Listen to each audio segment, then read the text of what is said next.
Assalamualaikum warahmatullahi wabarakatuh. Sampurasun. Wilujeng enjing pamirsa. Patepang deui sareng abdi Ade Yupitasari dina acara Warta TV. Dina dinten ayeuna kuring bade ngawartakeun warta ngeunaan virus corona anu janten isu internasional dina babaraha bulan kapangker. Dunia dihebohkeun ku virus corona. Panyakit ieu mimiti aya di kota Wuhan, Cina Desember 2018.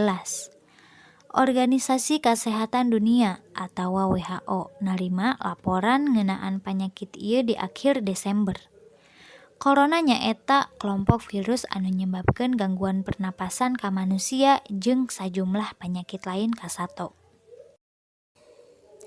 Wakil Kapala Institut Eijkman Profesor David Handojo Muljono ngajelaskeun sababaraha faktor naha virus corona naekna di Indonesia gancang pisan.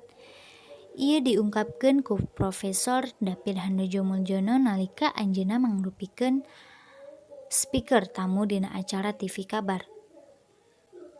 Anjeunna negeskeun yen pangiriman lumangsung ku sabab hubungan samentawis jarak sosial atanapi jarak sosial di Indonesia teu acan dilakukeun saprak ti mimiti.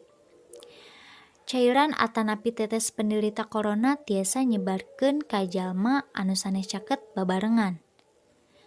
Bage ada anu dihirup beuki seueur virusna ngalebetkeun. Pamirsa, ayeuna abdi bade masihan tips kumaha carana nyegah virus corona. Anu kahiji, ngabersihkeun pandangan sacara rutin. Anu kadua, cicing di bumi ulah ka mana-mana pami teu penting-penting teuing mah. Pami kaluar mangge masker. Anu katilu, kirangan kontak sareng sato. Diduga virus corona nularna tina sato ka jalmi. Janten teu aya salahna pami ngirangan kontak sareng sato pami teu penting-penting teuing mah. Sareng anu kaopatna aya gaya hirup sehat. Pamirsa, dina opat tips eta mugia ngabantos dina penyebaran virus corona.